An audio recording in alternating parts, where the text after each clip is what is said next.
Friends, I'm going to show you how to create a nice add method that's more powerful perhaps than other ones. The crank up Visual Studio, go over to Windows Forms and create that app. Right, you can leave it as WinForms app or whatever, that's not important. You can leave all these settings, the solution name, that's not important. Just click next on the bottom here. Click next again where it says the target framework. The current one is 5.0. Let this get loaded here. Give it a second. It says writing acids file to disk. Okay. Give it a second to come up. Okay, so what we want to do is be able to, for example, input a list of entries in a box and just go through them and extract them and add them all up. Now, once you have the form here, let's do the following. Just do text box, add a text box object here. Okay, let's also add a button object. So I drag that in here. Okay, for now, just pull it and just enlarge it. We'll change the font size in a second. Okay, let's also add a label object. So label like this. Okay, do control select all the objects. If you like, you can align them on the left side here. So click that button up here, right? That says align lefts. Anyway, with the objects all selected as a group, essentially, then you get the shared properties. Find the font property and change that to a 20 so everything is visible. Okay, now pull this over. So 1 second here. I'm using a touchpad. It can be tricky sometimes. All right, I'm not a big fan, but okay. That's what I have right now. So pull this over to the right and then pull this down a little bit. Okay, grab this button and okay, so with the button selected, again, access now individual properties. Okay, with the button selected, we'll call this btn add, so btn add, button add, and then scroll down to the bottom and then find the text property. Where is that, right? And then change that so it says instead just add, hit enter. Okay, maybe fix this up a little bit.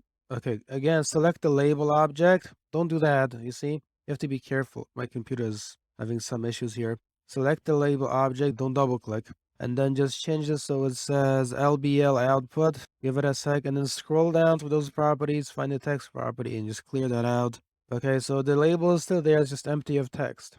Let me show you how to do this. Like if you do this and you generate a code stub by accident and you want to get rid of it, you can just highlight it, delete it.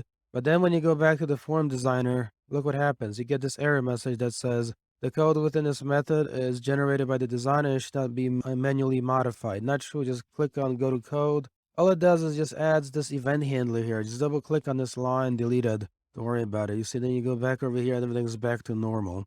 Okay. So anyway, double click on the add button here and bring out the code stub for BT and add. All right, let me pull this down here 1 sec. What you want to do is the following. We want to be able, for example, to go through all the entries in the text box and extract only the ones that are convertible to numerical form. So we're going to create a method that does that. So we're going to say private list like this, list say of doubles. So we're going to return a list because we're going to go through the entries and extract only the ones convertible to numerical form. We'll call it again process input. Okay, process input, add a set of curly braces. Now we're going to process the input as follows. You'll say var entries. It was called, I think, txt. We haven't changed that. So it's still called textbox1.text. Get the text property of the text box one object, dot, and then just split it according, for example, to, it says params car, okay, or char. So here, do this. Between single quotes, put a comma, put another comma. Notice that second comma is in black, okay? And then between another set of single quotes, put, for example, a colon, another comma, again in black. And between a set of single quotes, put, for example, a semicolon, terminate with a semicolon. So this is going to do is take the text property and just basically look at the string and then split it according to these symbols, you see?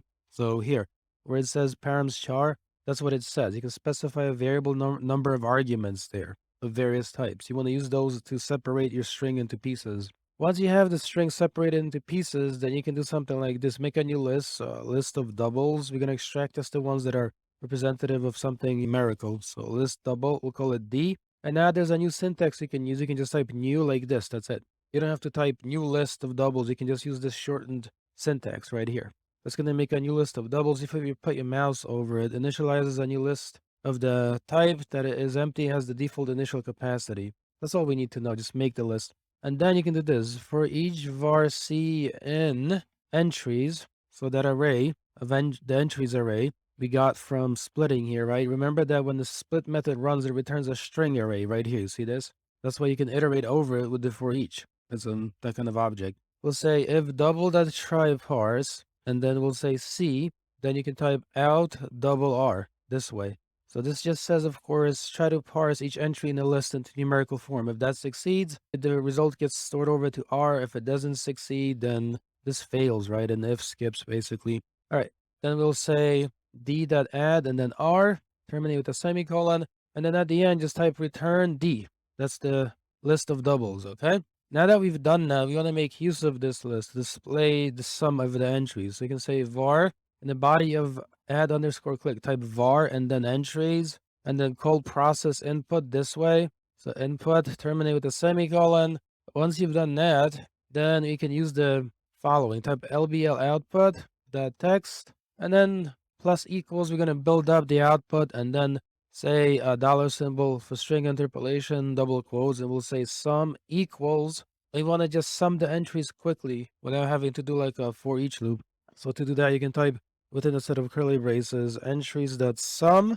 That's a method you can call on a list, and then terminate with a semicolon. So when you type that sum, go to the top right here. What that does is that it activates using system.link.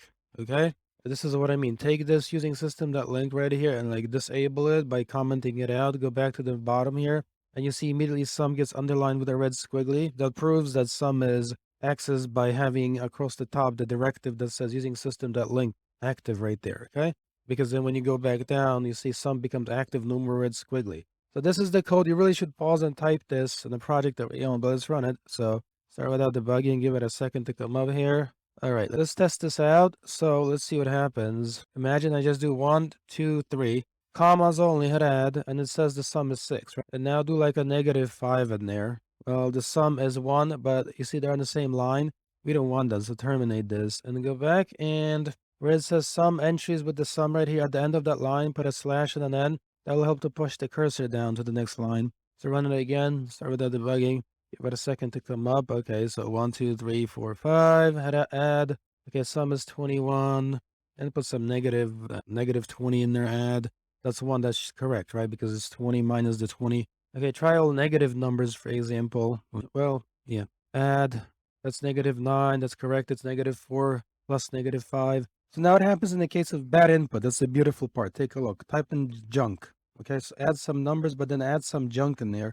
Doesn't really matter what it is. Add junk, okay? And then click add. What it does is it extracts the numbers and ignores all of the junk. It doesn't matter where the number is located. All those numbers at the end will now be added. Look very carefully. You see this now is 32450, which is correct because I just added 14 at the end there, correct? You see? That's the beautiful part. The program is robust in that sense. That's the way it should be.